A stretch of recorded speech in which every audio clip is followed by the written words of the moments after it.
Hello and welcome to episode 36 of the We Were Athletes Once podcast. My name is Kyle. I am joined by Cody. What's up, everybody? And we are, I believe, 5 weeks away from the end of the NFL season. I believe this is week 13. That sounds right. And so as we're getting closer to the end of the year, the playoff picture seems to start to be a lot more clear. You would think.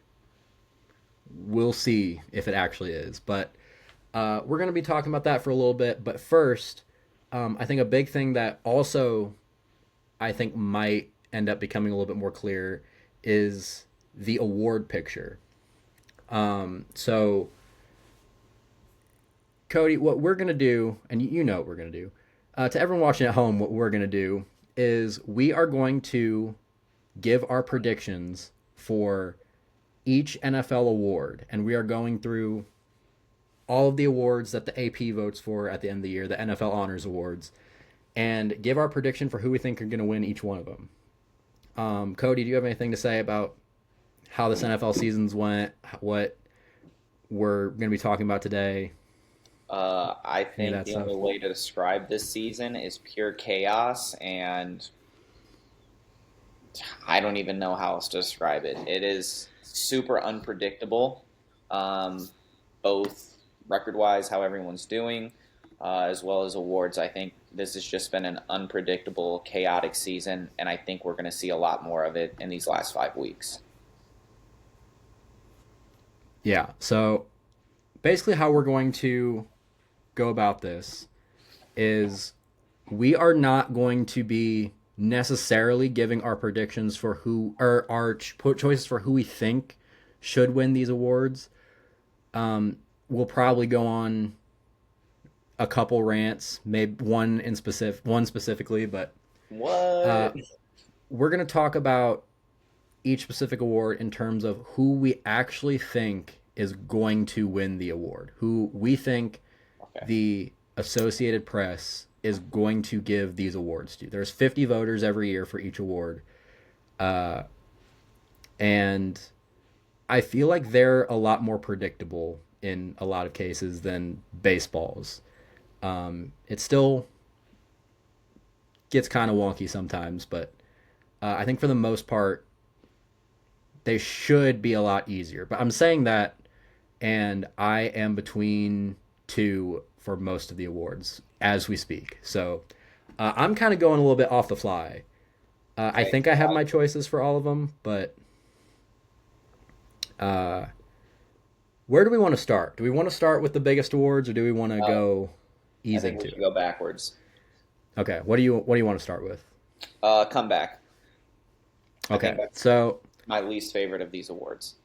yeah, so comeback player of the year was hard for me, not because there isn't someone that comes to mind, but because the person that comes to mind, in my opinion, doesn't really encapsulate what the comeback player of the year award should be. Yeah, and I'm not going to Where pick it.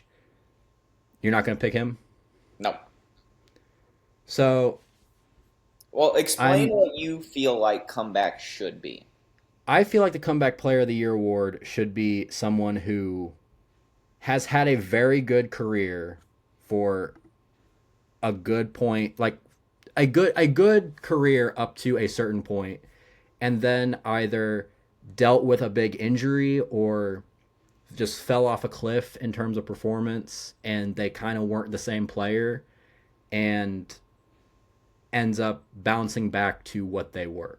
Okay, well, I didn't vote that way. I'm going to give you who I think should win it, but if Well, I'll tell you also who I think, based on that definition, I think should win this award. so that's the thing with me though. I don't have someone for that that is. What I Oh, think I do. this award has turned into is Most a improved. surprising season of sort, or a most improved. And that is how I decided to go about this award. Well, So, based Cody, on you want to give your yeah, I think based on that, who my original pick was for what this award has become is Daniel Jones. Um, and I'm sure that's who you picked too, based on your explanation. Yeah. Daniel Jones has been a garbage dumpster. There's no way to put it nicely. He's been atrocious. Um, he leaves, he figures stuff out, he gets his shot in Indy now, and he started the season like 8-2 and looked excellent the last couple of weeks. They figured out to stack the box and not let Jonathan Taylor do whatever he wants, and he's come back down to earth. Um, but I think based on what it has become, that Daniel Jones is my pick. Based on your definition, though, I have four players that fit your criteria of what it's supposed to be. So, and I'll give you my four. I think on this list of what it, by your definition, comeback players could be Dak Prescott. I think it could be CMC. I think it could be Aiden Hutchinson, and I think it could be Stephon Diggs. All of those players have had a good career. All of those players have either gone through a significant injury or a slide in what they've had in their career, and all have bounced back and had an excellent career. Stephon Diggs, we thought he was done. He kind of went off the deep end, and then him and Drake May have had great chemistry, and he started playing like a number one receiver again, ish.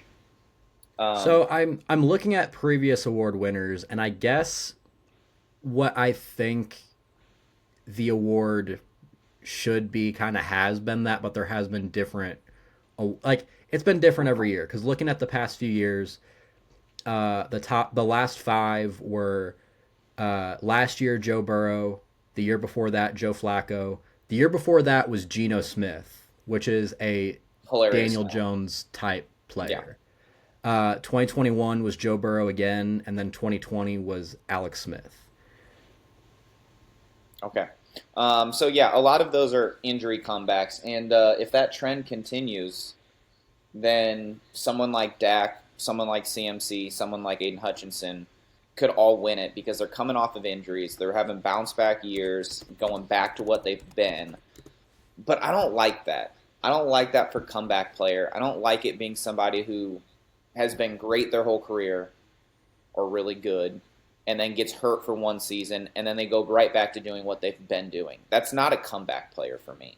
Comeback player has to be someone who's coming out of nowhere and like revitalizing their career, or somebody who's had several down years and then are making a comeback to where they had been previously. So for me, if we're judging it based on those two, it either goes to Daniel Jones for just revitalizing his career and making something of it, or if we're going by your definition that we started with, I'm giving it to Stephon Diggs. Um, I thought he was done. He looked lost. He looked out of place as soon as he left Josh Allen. He struggled. Um, he's a diva wide receiver. We know this. He had some issues. He still, I'm pretty sure, has like 72 baby mamas. So off the field, I don't know what his life is. But on the field, him and Drake May have figured things out, and he's their best receiver. He's leading that team with somebody that we might talk about for another award coming up in Drake May, and they've been excellent together. So for someone who'd been down 2, 3 years and kind of seems like they might be done with football, to get back to this level, that's the kind of player that I view should win this award. If it's not going to be somebody that's just been trash that is now had a good season. Yeah, and with how this year is going, like, don't get me wrong, Stephon Diggs has had a great year to this point. He has 61 catches, 679 yards, three touchdowns in 12 games. Um, and he has came off an injury, but even when he was being a diva in Buffalo and he was complaining about not getting the ball, he was 1,000 yard receiver every year. Last year when he was with Houston, like I said, played 8 games, kind of had. I mean, he even kind of played at least close to his standards and close to what he was or he has been this year. He did that last year before he got hurt. So I do think he qualifies in terms of that criteria. But I do think whenever it comes to a great story like this with Daniel Jones, Gotta be. I do think this is going to be one of those Geno Smith type years where they're like, it may not necessarily. And I disagree with that not being a comeback. I think like with my original one being like not being a comeback because you are actually coming back to the level that you were You're before. Where this coming is back like, to what the level people thought you were going to be. yeah, Because you never uh, hit that level. He never hit this level. yeah. But with this, even though I don't necessarily consider it a comeback with Daniel Jones because he was never there, I do think the story is enough to give Yeah. him the award. I just Uh, hope that voters don't go, oh, Dak, CMC, Hutch, all coming off of injuries, and they're having great seasons like they well, always have. We're CMC giving it to them. McCaffrey kind of had his comeback last year because he was healthy for a full year and he was Christian McCaffrey again. Uh, Daniel Jones this season. Where is completion percentage on this? I'm not as versed with Pro Football Reference or with Football Reference as Baseball Reference. 67.9% completion percentage, 3,041 yards, 19 touchdowns, and 7 picks this point in the season in 12 games. He's also, I believe, made a pretty good impact rushing. Yeah. If I can find that, I don't know. Uh, I'm done with Pro Football Reference, but yeah, he's turning into maybe not necessarily even still the player that people were hoping he was going to be when he was drafted sixth overall, but he is turning into a very good quarterback. And hopefully this can continue. Right now, he's playing with a broken leg, which I don't know. Maybe that won't hold up enough to give him the award by the end of the season. Like I said, we're still 5 weeks out, but he played pretty well yesterday, I think. I just think they did they lose yesterday? Who did they play? Yeah, they lost to the Texans. Yeah. But I think he still played well.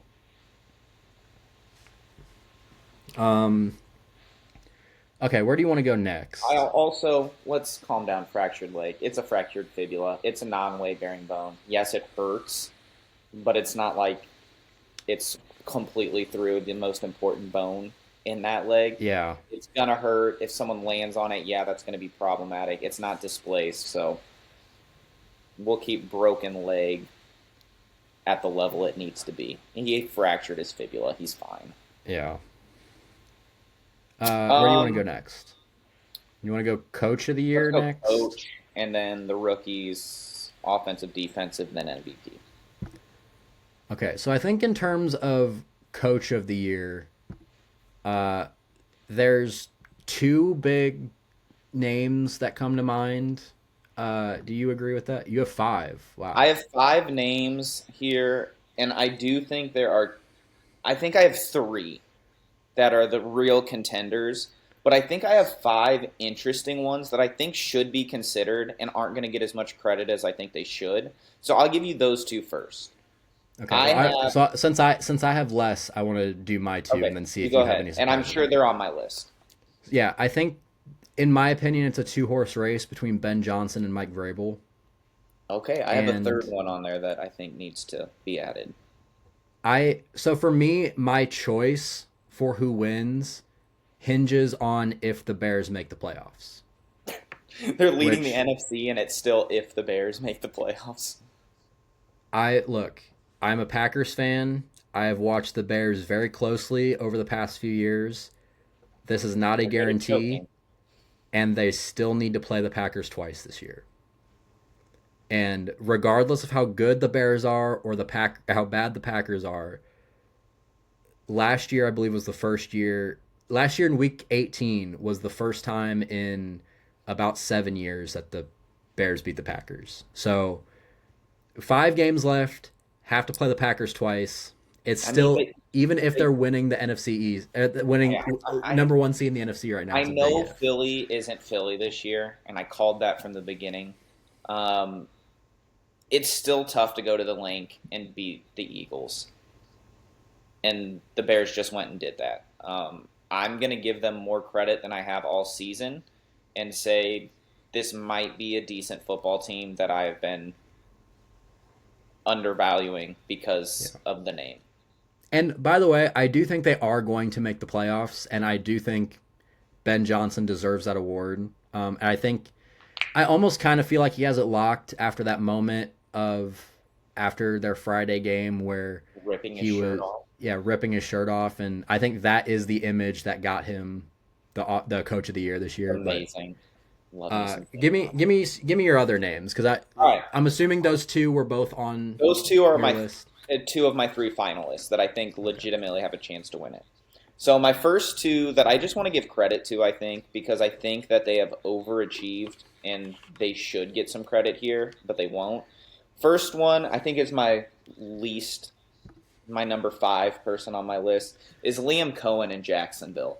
Um, I don't think this is a good football team, and somehow he's got them in the playoff race and winning games. I believe they're 8-4 right now, and this is a team that I picked to pick close to the bottom of that division, and they're finding ways to win. And I'm not sure how because no one's been excellent. Brian Thomas Jr. has been the opposite of what he was last year. Um, ETN's been decent. I guess Trevor Lawrence hasn't been awful. Um, so I, that defense is okay. There's just nothing great about it, and he's got them 4 games over 500 and in a playoff spot ahead of the Bills and the Chiefs and beat the Chiefs. So I want to give him a little bit of props because I think they've overachieved. The fourth person on my list, big win yesterday. Dave Canales in Carolina. Um, I think he's done a great job. I think this is a sneaky team that is starting to figure it out. Bryce Young's starting to get comfortable, and if he can be a legit quarterback, like they drafted him 1 overall to be, I think they've got some guys on the defensive side that are really good. I like their kind of two-headed monster at running back. Tetaroa McMillan's looking like a legit number one receiver. As a rookie, he's starting to come into his own already. Um, I like this team. I think there's a lot of good happening, and I think Dave Canales should be talked about more than he is. So that leaves me with my three that I think are legit contenders to win this, and you know two of them already. Mike Vrabel, obviously in New England, and then Ben Johnson in Chicago. I think are fantastic. Go, go. No, you don't need to be on it. My son is wearing his Halloween mask and trying to sneak onto the camera. Um, but my third one that I think needs to be in here, and I'm kind of shocked that he wasn't in yours, is Shane Steichen. I think what he's done with Daniel Jones in Indianapolis needs to be talked about. Um, it's been excellent. What taking Daniel Jones, trusting him when you lose who you think is going to be your franchise quarterback, because clearly AR-15 is not an answer or any answer, um, and taking Daniel Jones and making him that guy. That defense is playing very well, and you have the best running back in football by far. Um, and I think everyone's finally seeing that. I think Shane Steichen needs to be in this conversation with those other two. But Yeah, I think I did forget about both of the AFC South guys. I think my issue with Liam Cohen is that the Jaguars, even though they've never really been that good of a team, it seems like they've always been either in the playoffs or at least in the playoff picture for the past few years. And you also I have a think, team though paying a quarterback $50 million. That's like a $20 million quarterback, so that kills them also. yeah, but like I said, I mean, Trevor Lawrence has been the quarterback of this Mediocre. team since they've been in the playoff picture for throughout his entire career. So I think that's going to hurt Liam Cohen. And I think I forgot about Shane Steichen because I actually expected this Colts team to be pretty good this year. I I know you did. didn't. You had them as fourth in this division. Um, I think there's a lot of good players on this team, and a lot of it came why I didn't have them I believe I had them second or third. I didn't have them anywhere near winning the division was because of Daniel Jones. And I 100%. think him playing well really changed that. And I think you have to give some credit to Shane Steichen there, and that's why Oh, I you think do. he's in this You do. conversation. Um, but ultimately, I do agree. I think it's going to come down to Ben Johnson and Mike Vrabel. Um, and this is a hard decision for me. My problem is Ben Johnson, I feel like, inherited a team that had better weapons. Um, take Caleb for what Williams. he is. Yeah, take Caleb Williams, blanking. LGBTQB1. Yeah, that. Yes.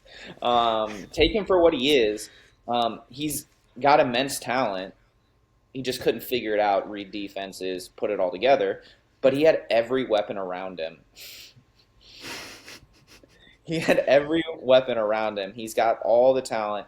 You might not like. I know you don't like Swift, and you love you some Kyle Monangai, but he's got I weapons that. don't I don't hate DeAndre Swift. I just that's just how much I wanted Kyle Monangai to Yeah. do well. So I think he had a lot of talent on that team. Bringing in guys like Joe Tooney to help out Caleb Williams to give him some time, I think is insanely underrated what they did with that offensive line this offseason.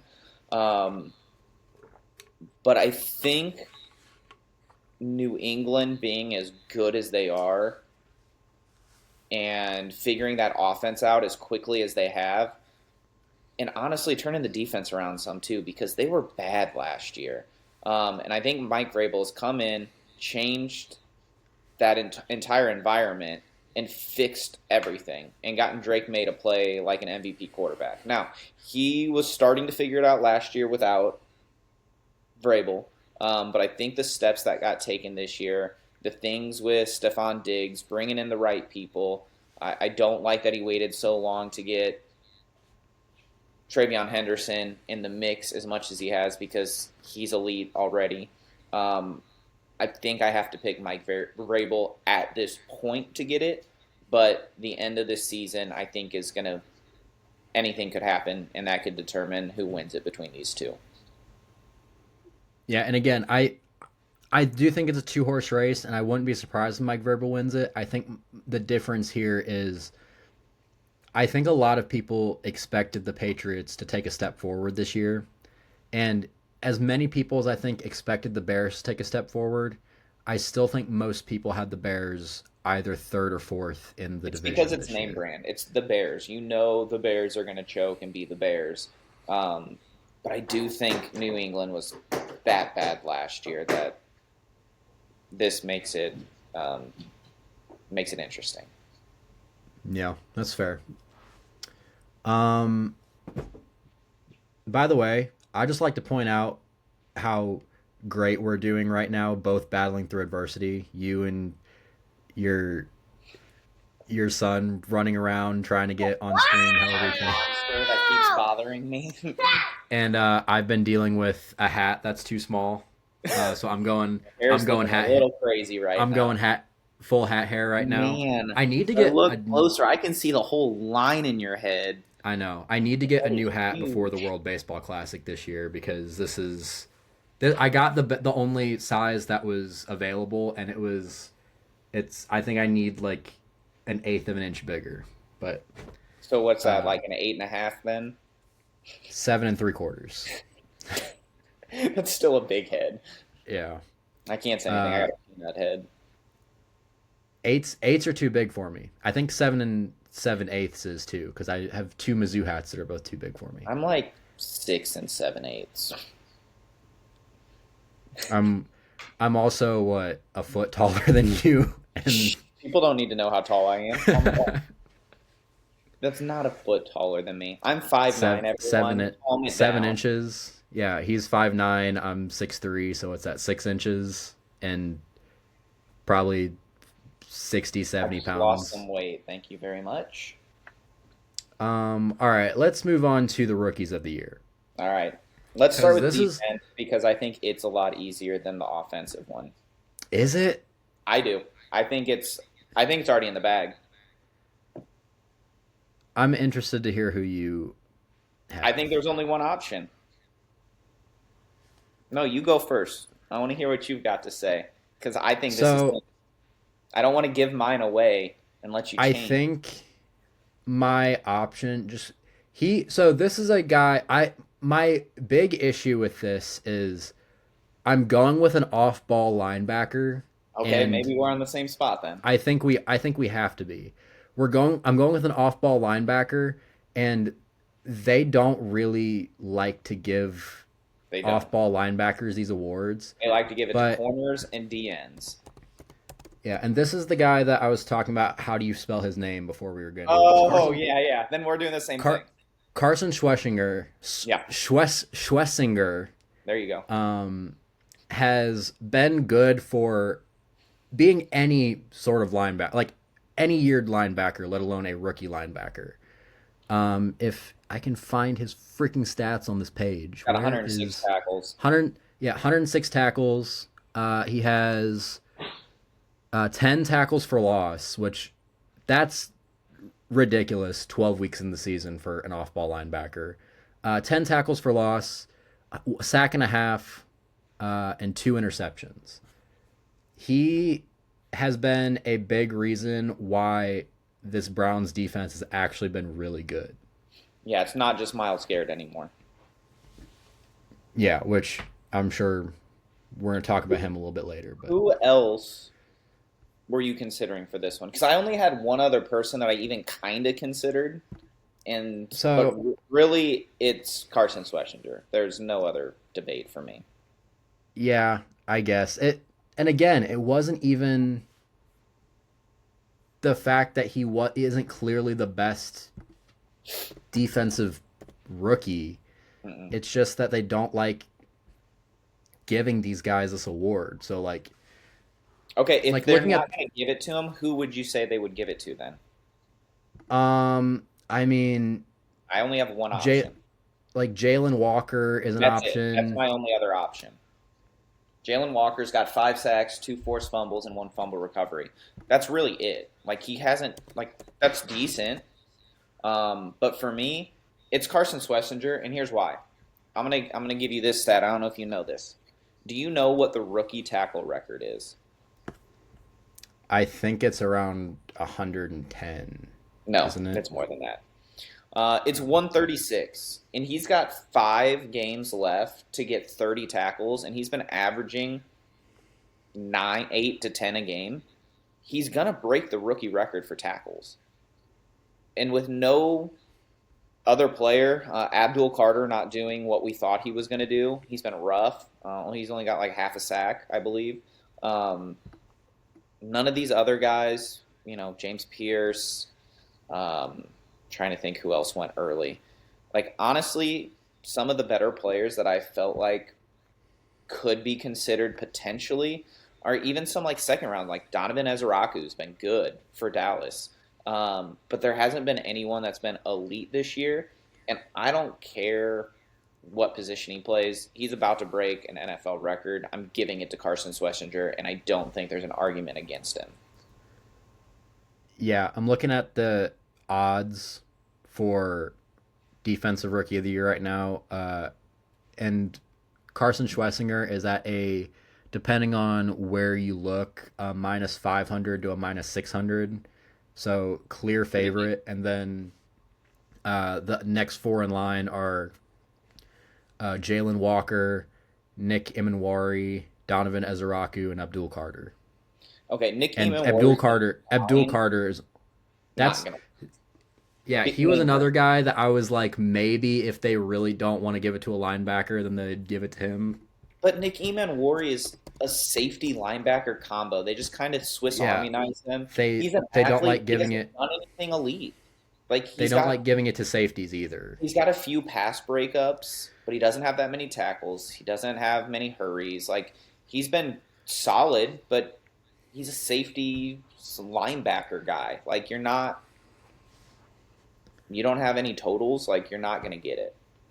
Yeah, He's got more interceptions than Eman Wari. He's got more tackles for a loss than every other defensive player that's a rookie, and he has gonna break this rookie record for tackles most likely. I think he is a clear runaway for this award. I agree. I think I just wish two positions that whenever it comes to these awards specifically, but it's two positions in general that are super underrated, that like are so underrated that they're almost not considered important anymore, are off-ball linebacker and running back. And I think it's ridiculous. Yeah. And safety is like kinda in there, but I think even safeties get a lot more love than linebackers. All right. Offensive rookie of the year. So This one's harder. this one is hard for me because I'm between two guys. One of them I think stats wise deserves it, and the other one I think is going to get a lot of love because of the story behind it. I have three, but I know one won't win it because actually there's still potential. There's still potential. So I'm gonna say it's gonna be this guy that I have, but I have three. Okay, so like I said, I have two, so I'll go first. The one that I think the story they might have tried to give it to him, was Jackson Dart, and I just don't think he's gonna win it because he hasn't played a whole lot of games. Like he Got missed. Yeah, I mean, I guess he's played more than I thought, but 9 of 12. yeah. Um, I think I'm going with Tyler Warren. Oh no, I don't even have him on my list. If you look at, They don't like tight ends. they don't, but he's been one of the best tight ends in the NFL this year. Give me his stats real quick. Throw him out. So Tyler Warren is third among tight ends in catches with I don't care about that. Give me numbers. he has 58 catches, he has 684 yards, he has 4 touchdowns. Okay. Comparable to Um, two guys I have on my list, but below them. yeah, I don't know. And again, he might not win it, and I might be going against my own rules because I think he probably deserves it more. Um, but I think there are other positions that are more valuable. But Yeah, and I'm going to give you those three guys at more valuable positions. So those were your two. yeah, Oh, I've got two not on your list then. So I'll start with those because I don't know if they'll win it. But I I think there's wanna three. I wanna see if I can find it because Find what? uh, find who your other two are. Oh, okay. Um, Uh, the first one that I have, you already mentioned, is Jackson Dart. I took the injury into consideration, um, but now that he's coming oh, back, I'm stupid. I forgot about that guy. but now I'm that he's actually coming, sup- you got to stop talking over me, bro. Uh, now that he's coming back, I just look at his 9 game total. He's got 1,400 yards. He's got 10 TDs to 3 interceptions, and that doesn't include 317 rush yards and 7 rushing touchdowns. So for the total of the year, he's got 17 touchdowns to 3 interceptions. If he keeps playing like this, I think he has to win it. As long as he stays healthy the rest of the year, I think Jackson Dart wins Offensive Rookie Play of the Year. Um, I have two other players. Would you like to guess yeah. them? I know who they are, and the reason why I didn't think of them is because I've talked so many times about how I don't care about the NFC South, and they both play in the NFC South. So So who I'm are just my gonna. other two? It's Tech McMillan and Emeka Buka, Yes, it is. and I'm So much more. I'm more thinking like, ooh, Emeka Buka probably. I mean, I haven't paid attention at all to the Panthers, so I wouldn't so have I'll, ever. I'll their stats are very comparable, but you've only heard of Mecca Ibuka because the Bucks have been wide receiver injury. He's been their number one receiver for most of the year. But Ted, like, I know he doesn't like that. I'm calling him Ted. I don't freaking care. He's been really good. So let's look at their numbers side by side. Receptions, both Abuka's played one less game than Ted. Receptions, 52 for Ibuka, 57 for Ted. Receiving yards, again, one less game for Ibuka. 791 yards to 826 for Ted. Both have 6 touchdowns. Their numbers are almost identical, but Ibuka's played one less game. He's had to make up for the lack of Mike Evans and Chris Godwin and take on that number one receiver role because their number two receiver has been Tej Johnson. Like, it's not been good there. And I don't think with, like, if Ibuka's, they didn't draft him and he's not there and they don't have Evans or Godwin, they're not in a playoff position. So I think he fits the bill for Offensive Rookie of the Year. But I think Tet is underlooked because of what you said. People don't watch Carolina.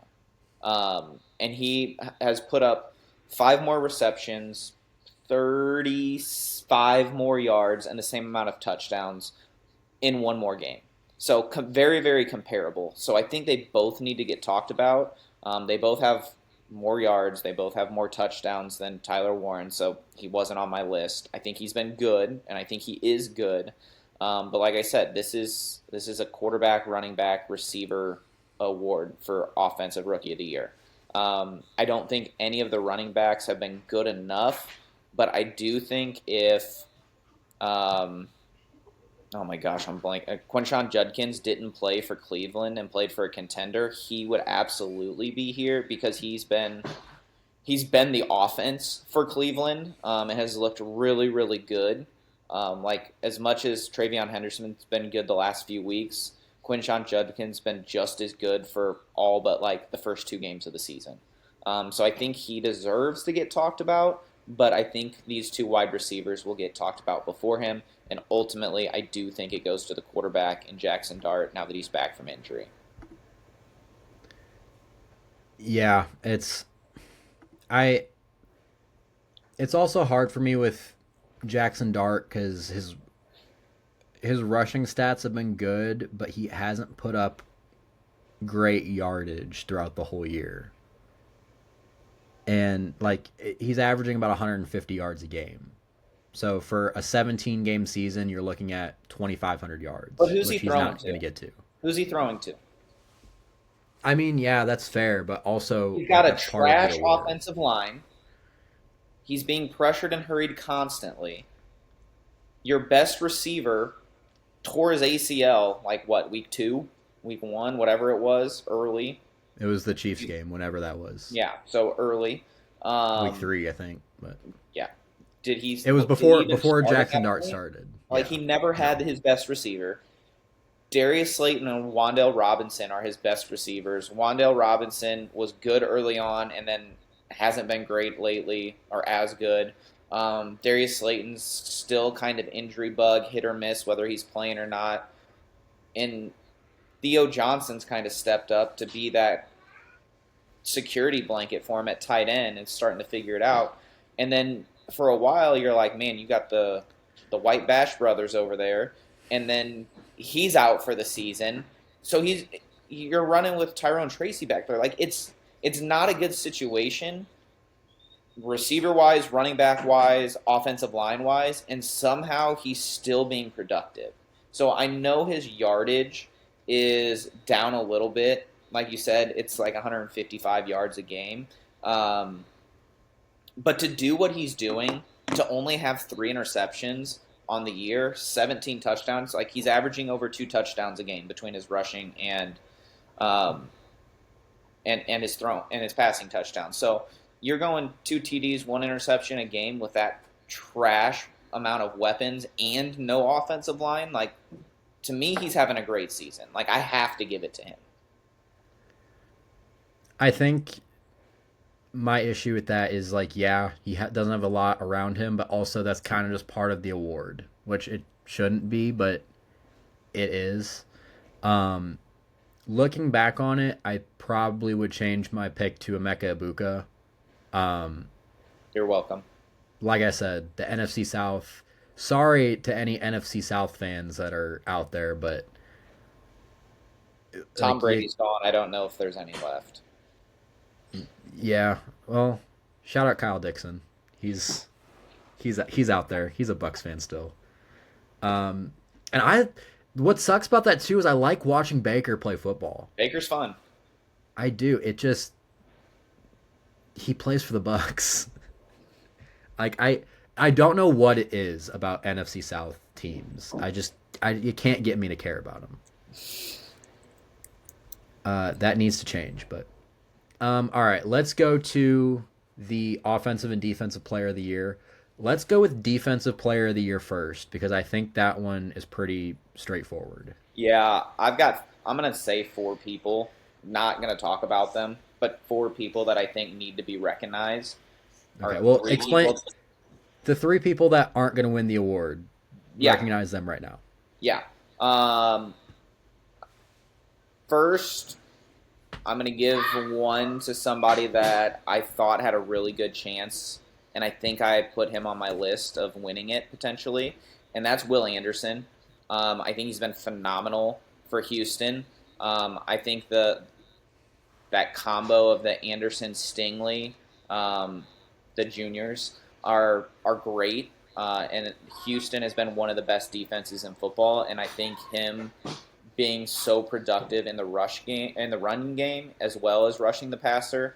I think he's dominant, and he's still very, very young. I think he's gonna win this award at some point. So I wanted to shout him out. Another one is one that gets talked about. It was the big trade, Michael Parsons. He's been great, but he's not going to win the award. I would probably have him second. He's my number two. He's my number two. Anderson's my number three, and this is my number four. And I wanted to shout him out because one, he made a massive play yesterday to save a game, but two, he's just been kind of that leader on this defense without a former Defensive Player of the Year, and that's Nick Benito. I think he's been excellent. I don't think he gets a lot of talk as he should. I think he's the captain of that defense, and we're seeing without oh my gosh, I am so bad with names today. Cornerback, Defensive Player of the Year. Oh, Surtain. Patrick Surtain, Jr. again. Without Patrick Surtain, like that defense we thought was going to be a little bit rough, and while he was out, they held down the fort, and it was a lot to do with Nick Benito getting to the quarterback and leading that defense. So I think he needs to get talked about. I think he's number 4 on my list, but I have Benito at 4, Anderson at 3, Parsons at 2, and then we have a consensus number 1, obviously, who's going to win it because he's probably going to set the NFL sack record. Yeah. So whenever it comes to Myles Garrett, this is a guy who is already a 5-time first-team All-Pro, 2-time second-team All-Pro, former Defensive Player of the Year in 2023, and he currently is already 11 tackles off from his career high. He already has his career high in sacks with 19 in 12 games, which means he has 5 games left. Does he have 18 or 19? He has 19. He got his 19th yesterday. So he has 5 games to get 4 sacks after getting 19 in his first 12. It's very hard for me to not believe that he isn't going to break that record. He's for a guy that's been. He plays next week the Titans. He's getting a couple of sacks. Like, that might be the most sacked quarterback in the league. He's getting some sacks. Then he plays the Bears, who are good, but Caleb Williams likes to run around and make things happen. There's at least a sack. The Bills, that's going to be a tougher one, but that offensive line has not been holding up as well for Josh Allen, but he's good at escaping and eluding defenders, so we'll see. The Steelers, Aaron Rodgers is not mobile. He's getting him. It's going to happen, and if Aaron Rodgers might not even be playing, then depending on he's how bad definitely his getting injuries Mason are. Rudolph. And please let that be the 23rd sack that he gets, and he rips off a helmet and beats him over the head again, because that would be just magnificent to end this. Like, I could not be happier if that happened. It won't, and nobody should do that. I'm not proposing that. How awesome would that be? At least, like, his celebration, like, take his own helmet off and act like he's, like, hitting somebody with it would be phenomenal. And then the last game of the season is the Cincinnati Bengals.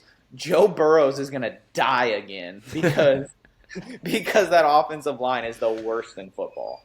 So yeah, he needs 4.5 sacks or something. He He's needs probably three and a half to tie, 4 to break yeah, it. he's gonna get like 7 more sacks this season. I'm just gonna put that as my number. He's gonna get what would 7 get him? 26. 26 and a half or 26. He's getting 26 sacks. I'm calling it now. Yeah, it's insane that he's having the best year of his career after having a career that he's had to this point. I wish he didn't resign with the Browns Well, so because does he he, is but stuck there. You yeah, know but someone else. You know someone else is going to give him that money. If here's the the thing. Packers gave Micah Parsons 47 a year, Oh, for you don't sure. think they would have given Yeah, Miles Garrett that money instead? 100% they would have. Um, here's the thing, though. Cleveland, I think, is a quarterback and a wide receiver away from being a legitimate contender because it's the best defense in football, and I don't think it's close. I think Houston's up there, but I think Cleveland has the best defense in football. I think Denver's up there, but again, this defense, like if Cleveland could somehow find a way to score 17 points a game, they would probably be a 12, 13 win team. That's how good this defense is. So if Cleveland can figure out quarterback, and it's not Shador, I don't care what anyone says. He's not good. Don't come at me about it. You can, but you're wrong. Shador is not a good quarterback. If they can get a quarterback and a receiver that's better than Jerry Jeudy, this team has the running back. Their offensive line is good enough. I would like it to improve some, but that defense is number one, and it can hold its own against anybody and always gives them a chance to win, even with how bad this offense is. So if they can find a quarterback, which if I'm a free agent and I'm a decent quarterback, I'm like, I'm going to go to Cleveland, turn this around, we're going to win. Like, I don't know why no one has done that yet because that's all they need, and I think they would be a serious contender that no one wants to play in the playoffs. I would like to see their offensive line get better, Oh, but yeah, 100%. But right now their two best players that they've had this season on offense are two rookies because they've had Quinshon Judkins and then Harold Fannin has been has an been great amazing. at tight end. He's been Yeah, an amazing tight end, and he's going to be like they're going to end up letting David Njoku walk, and they have their 100%. tight end for the future for the next I don't know how many years because the guy's No, but 21 years just old. think about this. Decent quarterback that's a free agent goes to Cleveland. They draft in the first round an offensive lineman.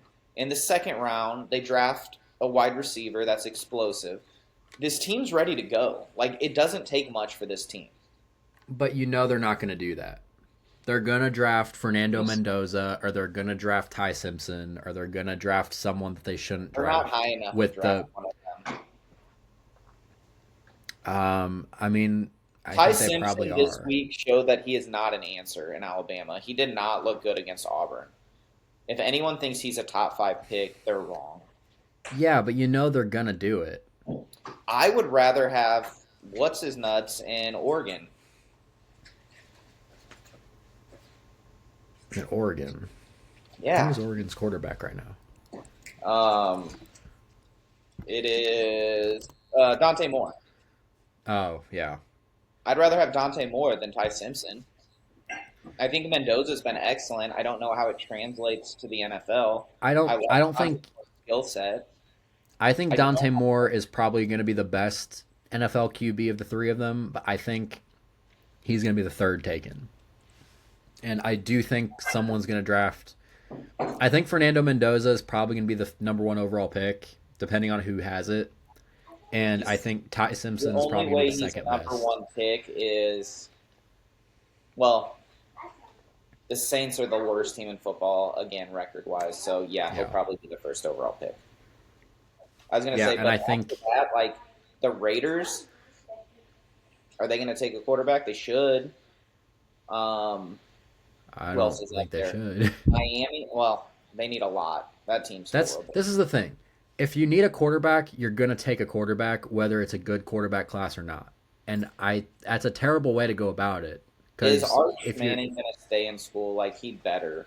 yeah, I mean, I think he Um, said before the season he yeah, wasn't gonna go in the John draft. I don't know Mateer, if I believed it back then, but I do now. John Mateer's not good. he's not, but he'll get drafted. Garrett Nussmeier has been terrible, but again, Garrett Nussmeier is gonna be a late round draft pick. I He's agree. But never he's gonna been get good. He's drafted. never been good in college. Drew Allard, is he gonna get drafted even though he was hurt? I think he probably will. He'll get drafted, but I think those are. I think right now the top three quarterbacks that are going to go in this class are. I think they're Mendoza, probably all going to be first round picks. Are I do too. Mendoza, Simpson, Moore in that order. And I don't think Simpson's good, so that's just me. I think he's probably the second best I don't. NFL quarterback in this class. I don't think he processes well. I don't think he can do anything under pressure. And I think if he didn't have elite receivers, that he would be awful. I don't like Ty Simpson. He looks lost against average defenses. I like All right. Mendoza. I like more. So let's Offensive player of talk the year. There's about. two options.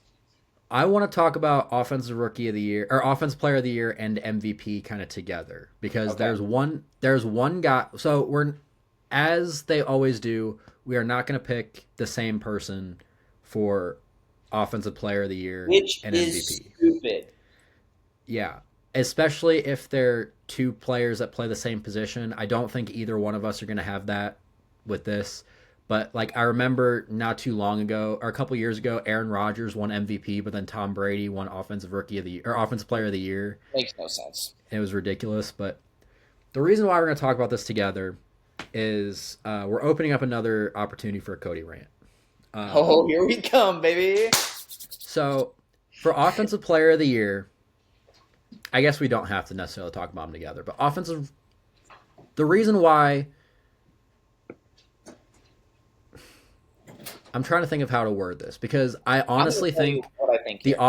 I think the offensive player of the year for me actually kind of has evened out a little bit, but I'm gonna go with Jonathan Taylor because Yeah, just give Jonathan us your Taylor full take, for because I'm gonna.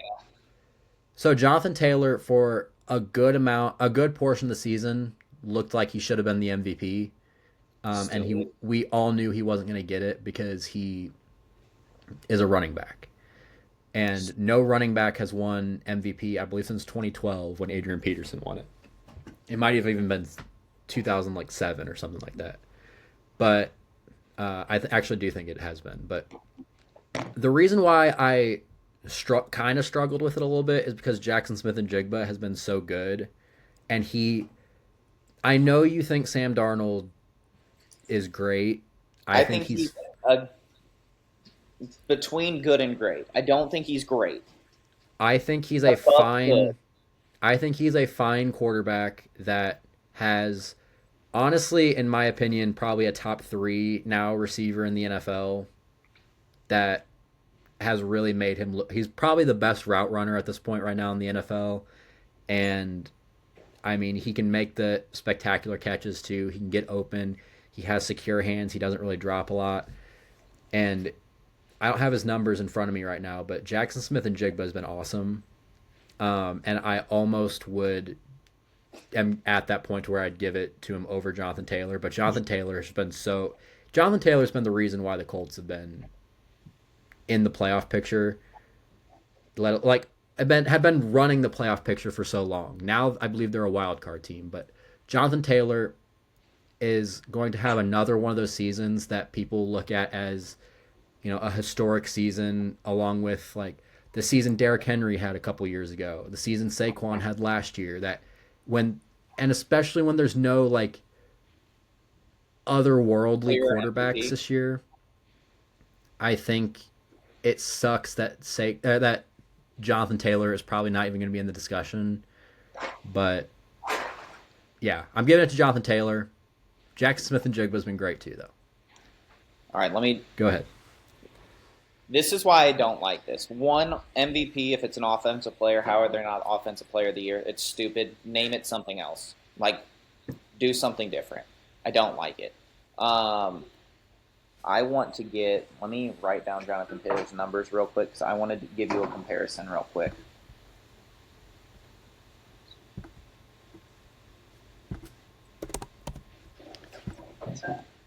While you're doing that, Yeah, Jackson you Smith can and talk Jigba about it. in 12 games, 82 catches, 1,336 yards, 7 touchdowns. I mean, it's ridiculous what this guy's done at 23 years old with Sam Darnold at quarterback. Okay, Honestly, might be my favorite non-Packer right now, Jackson Smith and Jigba. I know you love him, and he's on your fantasy team, so you love him even more. All right, Always. this is why I hate this because Jonathan Taylor should be the MVP. Don't care what anyone says. He has been the best player in football. I don't care what position he plays. The MVP is not the most valuable quarterback. That's not what this award is. It is the most valuable player. And guess what? Daniel Jones was solid, not excellent, not great, but solid. And Jonathan Taylor has carried this team to be a legitimate contender for most of this season. Um, and you mentioned, okay, before I get to that, this is why I hate this because I think Jonathan Taylor is the MVP, and that would open up Offensive Player of the Year to be JSN. And I think he's been the second best player. He's been excellent. Now, will he win it? Will they win it? No, they're not going to. Jonathan Taylor will win the Offensive Player of the Year because he's the best offensive player. The MVP is going to go to a quarterback, and we'll talk about the two options that belong there because there are only two, in my opinion. But Jonathan Taylor and JSN have been so good that they deserve this award, and one of them's going to get screwed out of it, and it's going to be JSN because Jonathan Taylor has been the best player in football, and I think it's stupid that, oh, he's a running back, he's not as important as a quarterback. I promise you, Daniel Jones at the helm, Jonathan Taylor has been the most important player. Now, let me give you a couple of stats to back this up real quick. Oh no, my page closed. I'm going to give you Jonathan Taylor's stats and how close he is to your player that you said won the last MVP as a running back. So Adrian Peterson MVP stats versus Jonathan Taylor right now.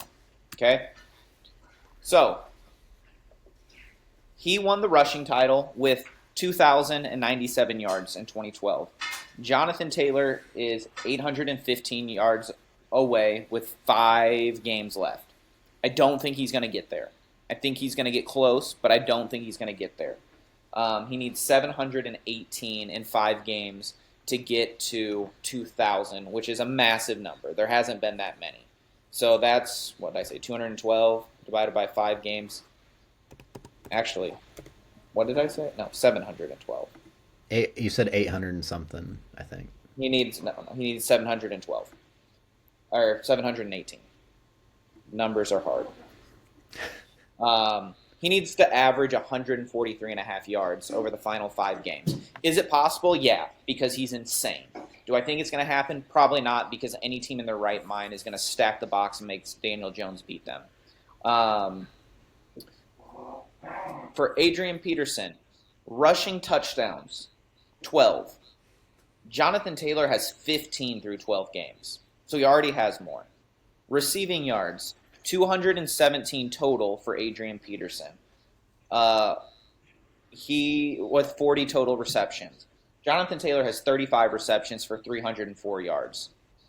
Receiving touchdowns, 1 for Peterson, 2 for Taylor, and throughout that, and Adrian Peterson fumbled 4 times that year. Jonathan Taylor has fumbled 1 time, and it was on a reception. He has not fumbled a single time carrying the football. So this is a guy who's putting up outside of rushing yards total. He's probably going to be within 100 yards or so of that total, maybe 200 at the worst. But every other total, he's already blown it away, and he still has 5 games left. And that's the last guy to win the MVP as a running back. And like you said, there's no runaway favorite of quarterback that should win this award. This is a year that it should be going to a running back that deserves it. Jonathan Taylor is my MVP, but he won't be the NFL MVP. He will be the Offensive Player of the Year, though.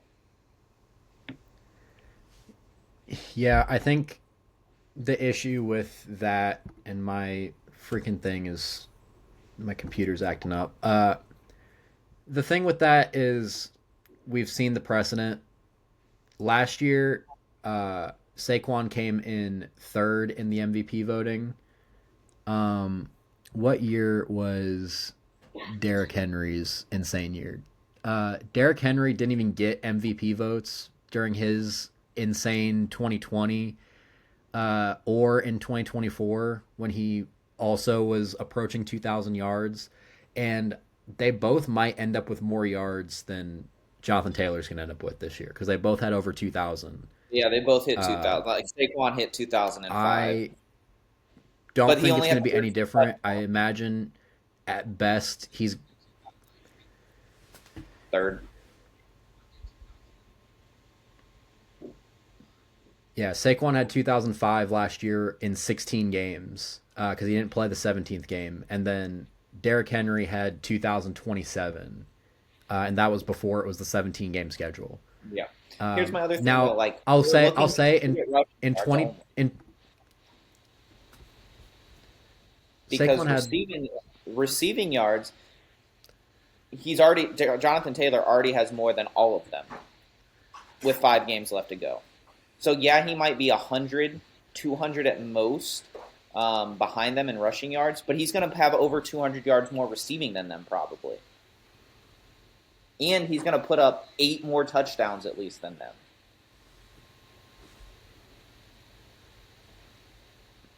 All yeah. these guys I we're mean talking about had 12 or 13 touchdowns total. Jonathan Taylor has 5 more games and already has 17 total touchdowns. with so and when it comes to Derrick Henry, I will say he went up against Aaron Rodgers, who had a phenomenal season, and Tom Brady, who had a phenomenal season, Yeah. but he didn't even get votes that year. Last Well, year, I votes would, are those two as your options. Yeah, you're not going to get voted for. and then last year Saquon came in third, and I Who would was ahead of argue him? uh, Was Josh that Allen Josh and Lamar Allen Jackson. or Lamar?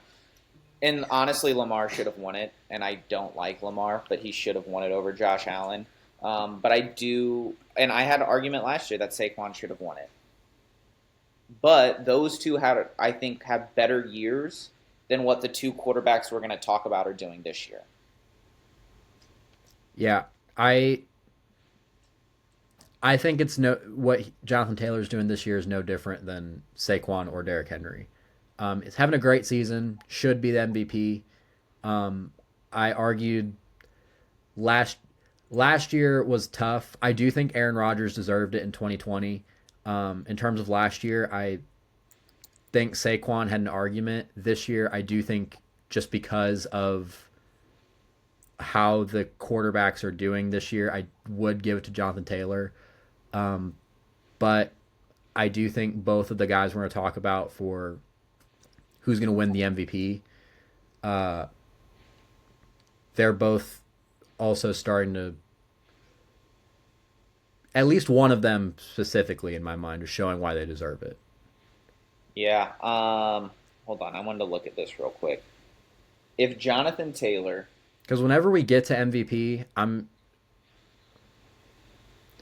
listen, if Jonathan Taylor puts up nine, nine more touchdowns in 5 games, receiving, which I don't think that's unheard of. Like he could absolutely put up 10 more touchdowns. Let's say he puts up 10 touchdowns. He averaged 2 per game. This is receiving or rushing. If he puts up 10 more touchdowns, that gets him to 27. Do you know how many people have put up 27 touchdowns or more in a season? I want to say two. Is it? Priest Holmes in 2003 had 27 rushing touchdowns. Sean Alexander in '05 had I forgot 27 about. rushing touchdowns with 1 receiving touchdown. And then the record is LaDainian Tomlinson with 28 rushing touchdowns and 3 receiving touchdowns. The only other person to put up 26 was Marshall Faulk um, with St. Louis on The Greatest Show on Turf in 2000 with 18 rushing and 8 receiving. he would be fourth all time in touchdowns on top of every other stat we just talked about. Like we don't I don't understand why people don't take historical records into account when we talk about this stuff. I know the voters don't. We watch it in every sport because if we did, we would have a different MVP in baseball because historically there was never a better season by a catcher. And here we are with Aaron Judge winning another one. And I think the same thing's going to happen here with football. I forgot about Priest Holmes, but yeah, it's like I said, it's stupid how they do it, but it's how they do it, and it's not going to change. And kind of moving that into our MVP, I would call it a two horse race, but honestly, I think I have a clear number one. Um, I want it to be a two-horse race because I kind of want my other person to win. And you can make an argument stat-wise for both of them. But I think ultimately it's going to come down to the numbers. And there's just two numbers that stick out too much to me for them to not win it. Yeah, so in terms of Drake May, who Let's just in clarify. This is between Drake May and Matthew Stafford. yeah, Drake May uh, has the Patriots on a 10-2 record right now. They're either the 1 or 2 seed. I They're the don't one. Are they the 1 seed? Uh, so yeah, the Which Patriots is are ten and insane. two. New England His and Chicago are the one seeds right now, who had like I said, losing records last year. yeah, 10 Insane. and 2, 10-2 record. He has a 71% completion percentage, which is leading the NFL. 3,130 yards, 21 touchdowns, 6 picks. Uh, and I don't think he's doing all that much rushing wise, but Who are we talking about? Drake May, Drake May has 307 yards, 307 yards. 307 yards and 2 touchdowns. Rushing numbers are good. Touchdown totals are just two, but 307 yards rushing is solid. Do you want to know what Matthew Stafford rushing totals are? Because I have it. Yeah, -10 with that's about zero what I touchdowns. expected. Um, Matthew Stafford, meanwhile, Rams are 9-3. He has a 66.3% completion percentage, 3,073 yards, leading the NFL with 32 touchdowns. He only has 4 interceptions. Yeah. So when I look at this, I went down the line. Completion percentage. Drake May is about 5% better. So good. Yards. Drake May has 57 more yards, right on par with each other. Rush yards. Clearly, Drake May has a huge advantage. Rushing touchdowns, huge advantage. Passer rating, 111.7 for Stafford, 110.7 for Drake May. They are even across the board. You could make an argument Drake May has better numbers. But then what's ultimately going to decide this, in my opinion, is it's going to come down to the stats. And what stats do people care about most with quarterbacks? And that is touchdown to interception ratio. It is 32-4 for Matthew Stafford versus 21-6 for Drake May. I just think that is too much to overcome for voters. Yeah, and I also, again, kind of along the same lines as maybe not necessarily the same as the Aaron Judge, Cal Raleigh debate, but I do think name recognition is going to play a part too. Matthew Stafford is one of the best quarterbacks to never win an MVP at this point ever.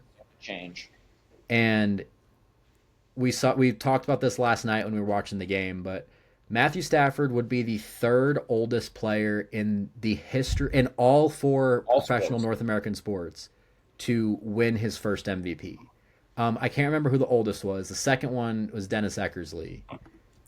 He was 38 years old and something. First was another baseball player. Um, it was Willie Stargell. No, not Willie Stargell. Is it Willie Stargell? It is.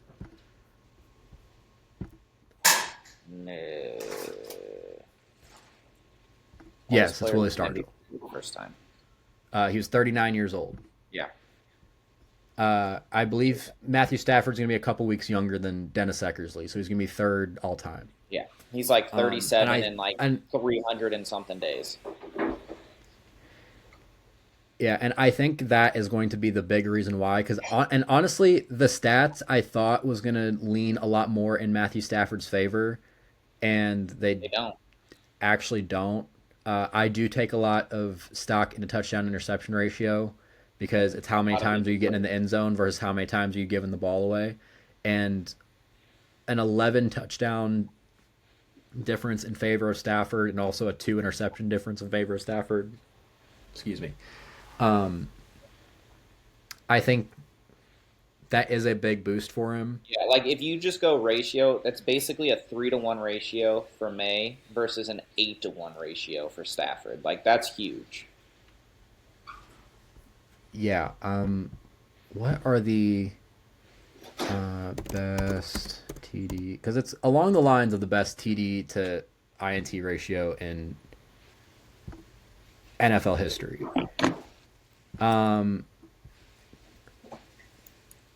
Okay, maybe not really, because Tom Brady had 14-1 in 2016. Nick Foles 13.5-1.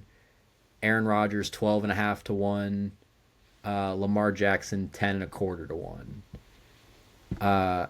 If he sticks on an eight pace, if he sticks on an 8 pace, then he would be 11th all time. Like let's look at it like Which this though. He's averaging between 2 and 3/4 touchdowns a game. Let's say for the last 5 games he averages 3 touchdowns. Not unheard of. That wide receiving core is lethal between Puka and Devontae Adams.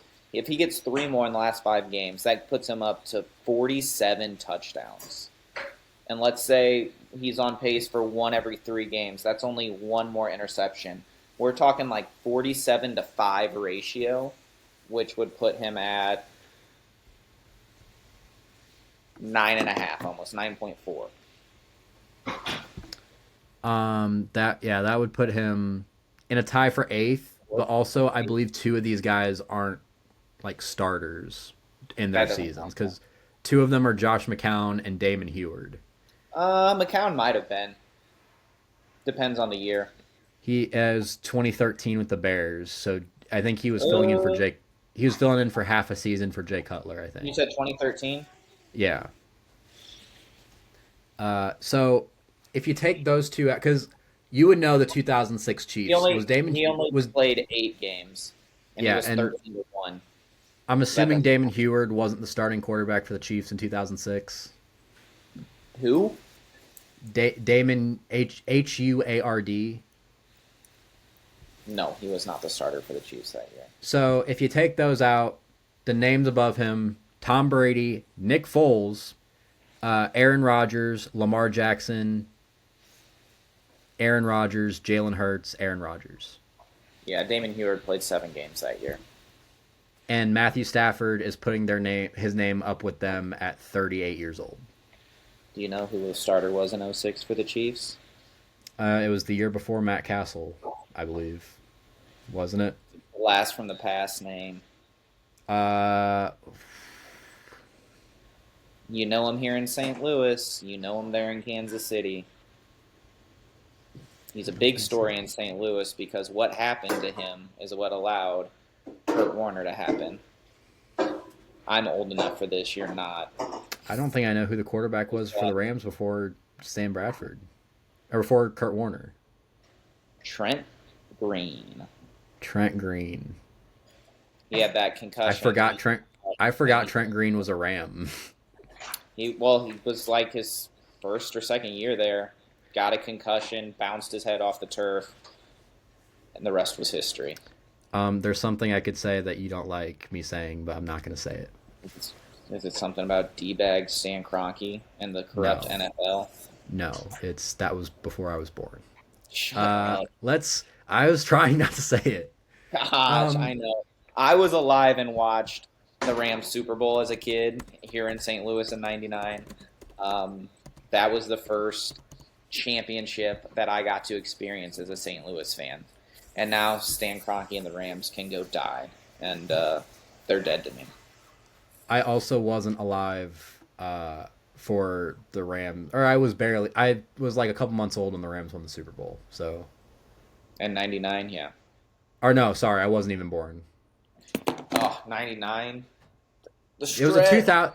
It was the 2000 season, so I think, or like the 2000 Super Bowl, 99, yeah. 99 season, 2000 Super Bowl. So I think it was like they won the Super Bowl a couple weeks before I was born. Okay, before we go, let's look at the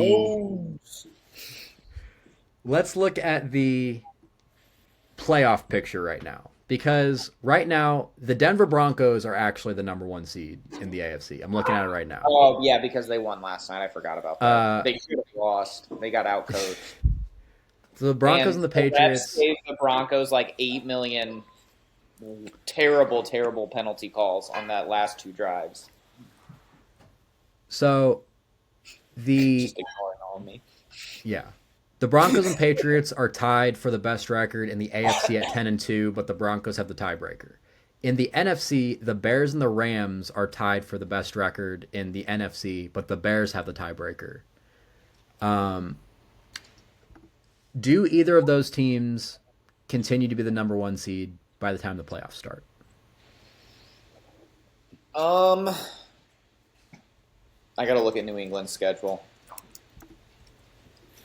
because I know how many I think that the Broncos are going to win.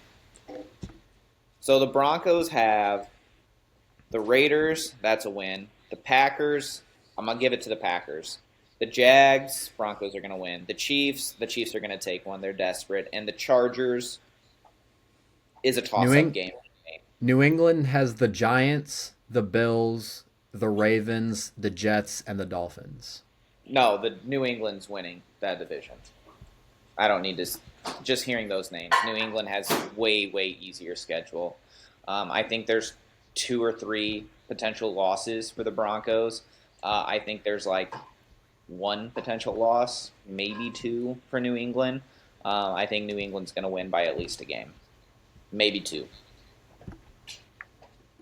How low do you see the Broncos? Do you see the Broncos dropping any more? I think the Broncos are going to win. I think They're at 10 right now. yeah. They're going to get to 12 or 13. So I think they're going to be the 2 seed. Okay. Cuz the next teams that are close to them are the Jaguars and Chargers are both 8-4 and the Colts are 8. Jaguars, Chargers, Colts, Bills are all 8-4. No. Those are the top 2 seeds, and I think New England gets it. Denver's the 2. And Denver's just praying the Chiefs don't somehow sneak into that 7 seed. I have our officer is at my school is a big Denver fan, and he's like, man, I just pray that the Chiefs don't find that 7 seed with us at the 2. He's like, because I know they'll find a way to beat us, and I'm like, I don't know about all that with the way we've played this year, but yeah, I think Denver's the 2 seed. Yeah, I questioned if the Chargers might actually end up catching them, but Justin Herbert might miss a little bit of time, and the Chargers have a terrible next 5 games coming up. I think Chargers might miss the playoffs. I don't know if I'd go that far, but they have the Eagles, the Chiefs, the Cowboys, the Texans, and the Broncos left. I think they're losing 4 of those games. I think they're losing. I think they're going to get to 9 and 8. I think they're losing 3 of them. So you have them at 10 and 6 or 10 and 7. 10-7, I have them yeah. at 9 and 8. Maybe 11-6. No. I think no chance. it depends on if Herbert's there, but Who's the other side we're talking about? The Bears and who? right now the Bears are the 1 seed, but so the Rams are the team that are next closest. The Rams are 9-3, the Eagles are 8-4. And the Packers are 8-3-1. The Packers are 8-3-1, and the Seahawks are 9-3. And the Seahawks are 9-3, and the 49ers are 9-4. Um, hold on, let me look at their schedule. They play the Packers twice, the Browns once, the 49ers, and the Lions. No, the Bears are not holding on to the 1 seed. There's a potential that the Bears could lose every single one of those games. I don't Yeah, think they lose to Cleveland, but that defense is nasty, so you never know. I mean, I think they're gonna get to 10-7, maybe 11-6. yeah, I'm kind of the same way for the Bears, and I I gotta look believe at some other schedules real quick. I believe that the Bears are going to be a wild card team. The Bears will be a wild card team. Yeah, I think the Packers will catch them fairly easily. Uh, I think they're going to beat them twice, and I think that alone should probably be enough because that would put them at or 10 wins right there. The rest of the Packers' schedule is the Broncos, the Ravens, and the Vikings. I think the only game they might lose is the Broncos. The Unless Ravens. unless he can figure his life out there, but he's been bad the last 3 games. Who are you talking Lamar. about? Lamar. Lamar. Yeah, I say the Ravens have been awful. The Vikings have been awful, and I think they beat the Bears twice.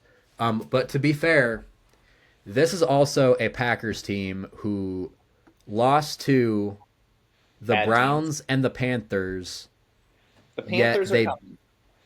they've beat the Lions twice. They lost the Eagles. I mean, the Eagles aren't great, but they are like they aren't as good as I think a lot of people expect them as what you would expect from a defending Super Bowl champion. And the tie against the Cowboys is aging better and better as the Yeah, season now goes that the on. Cowboys are figuring their lives out. Yeah, I think it's gonna be. Um, I think it's gonna be a battle between Seattle, LA, and San Francisco for the 1 seed. I guess the Um, Packers can be included in that. The 49ers are behind because they're 9-4. They've had an extra game. Their bye week is this week. Um, but they've got the Titans, the Colts, the Bears, and the Seahawks. I can see them winning 3 of those, which would get them to 12-5. The Rams have. Sorry, it scrolled on me. Where's it at? Refresh. Come on, stupid page. The Rams have the Cardinals, the Lions, the Seahawks, the Falcons, the Cardinals. I think they can win 3 of those games. Maybe they steal one against the Seahawks. Maybe they steal one against the Lions. They have potential to win them all. I think the Rams' defense can always give them a chance to win. So I think they're getting at a minimum 12 wins. So they're at least 12-5, probably 13-4 for me. And then the Seahawks the Seahawks have have the Falcons, the Colts, the Rams, the Panthers, and the 49ers. and I think they could win 3 or 4 of those as well. So I think it's going to come down to Seattle, LA, and Green Bay fighting for that 1 seed. Yeah, I think the Packers are virtually locked to be the 2 seed. I think the 1 seed is going to be either the Rams Seattle. or the Seahawks, and I think it's going to come down to that game on December 18th. Because right now the Rams have the tiebreaker between them because they won the first game. But if Seattle If wins it, if Seattle it's going to wins get it, then up. it will come down, I believe, to the best conference record, which Um, but I also think that it I don't comes know. down to the last game of the season where Seattle plays the 49ers. I think Seattle wins that pretty I do too, pretty but easily. I don't know. CMC can always do something. I think it comes down to what Lions team are we going to get? And the Rams like to have random losses to teams they shouldn't. So, can they take care of Arizona in both games? There's just something about Arizona and the Rams that Arizona always finds a way to get them. And I Jacoby don't Brissett actually looks solid. I don't think the Lions can do anything right now. They can at most They're be 12 struggling. and 5 and they are guaranteed to not have the tiebreaker. So they're going to at best be a wild card team. And take one win off, even though I love Dan Campbell, he's got to learn how to kick a field goal when you have to. Like, I get it. I love going for it. I love the aggressive approach, but you cost yourself a win because you refuse to kick field goals. I think right now in the AFC, I think it's going to look exactly how it looks right now. Just Minus the swap 1 and 2 flips. just swap the Patriots and Broncos. So I have it in the I, AFC, Patriots, Broncos, Jags. I actually think the Steelers are going to end up winning the AFC. The AFC North is going to depend on if Aaron Rodgers plays the rest of the season or if Mason Rudolph the AFC plays. North sucks. I lean towards the Steelers for the 4 That seed. defense is terrible. Their play call, Artie Moreno, their guy. Artie Their Moreno is the play owner of the Angels. not the Artie Moreno. Um, what's his name? Arthur Smith? Arthur Smith. Gosh, I knew it was an Yes, A. I believe he Um, is. he's an absolute terrible play caller. You run underneath routes 100% of the time, and you played a team last week who has some of the worst run defense and has injuries on the front line, and you didn't run the ball down their throats repeatedly. And that's what you're best at. I can't stand his play calling. I think he's going to screw them. This is not the same Steelers defense that can help carry them and pick them up. Todd, If I think Lamar can figure it out, they can still take it. Todd Monken might be a worse play caller than Arthur Smith, though. He's not. Stop trying to make him a pocket quarterback. Let him run for 100. Make him run for 100 yards a game because he wants to be a pocket quarterback. Make him run 100 yards a game, and then you win the division. But it's going to be the Broncos, Patriots, AFC South winner, AFC North winner, Chargers, AFC South second, or Chargers, Bills, AFC South second place. That's it. So I have Listen, I am not. This is my hot take. The Chargers miss the playoffs. I don't know who's catching them. sorry, The Chargers are missing the playoffs. I'll have the Bills as the 5 seed, but I think the Chargers are going to be the 6 seed, and the 7 seed is going to be whoever doesn't win the AFC South.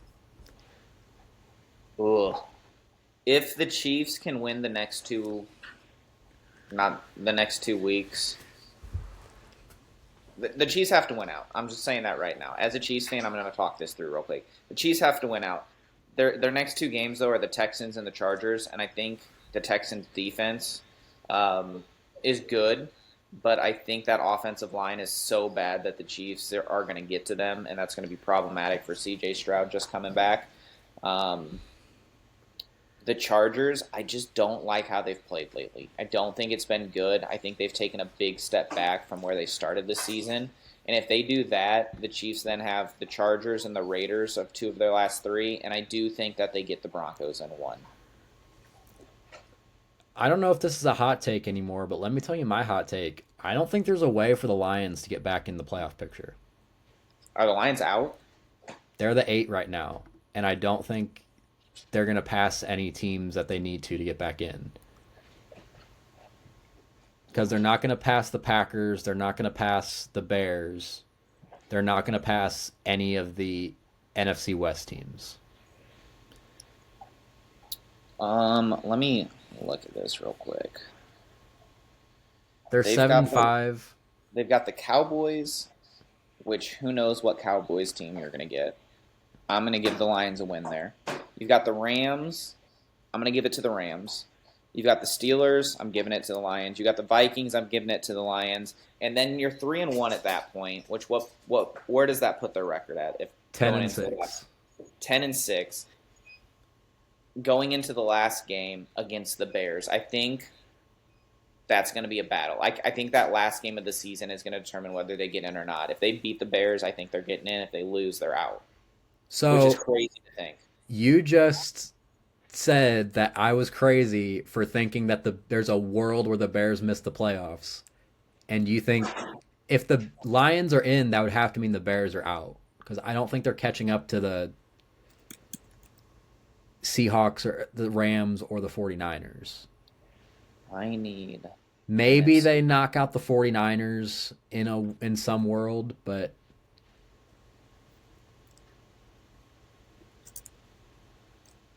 because how I look at the NFC playoff picture going right now, I think the Seahawks are going to end up being the 1 seed. No, I don't. I think the Rams are going to end up being the 1 seed,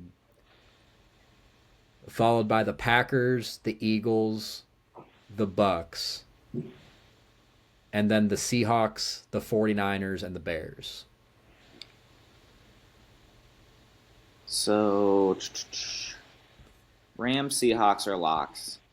Um, Philly's a lock, and then the Bucks have to be a lock for the division. That leaves two spots, right? Yes.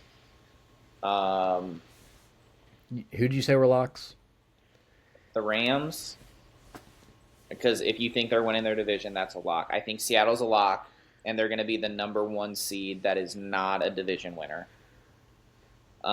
Tampa's a lock because they're going to win, and Philly's a lock because they're going to win their division.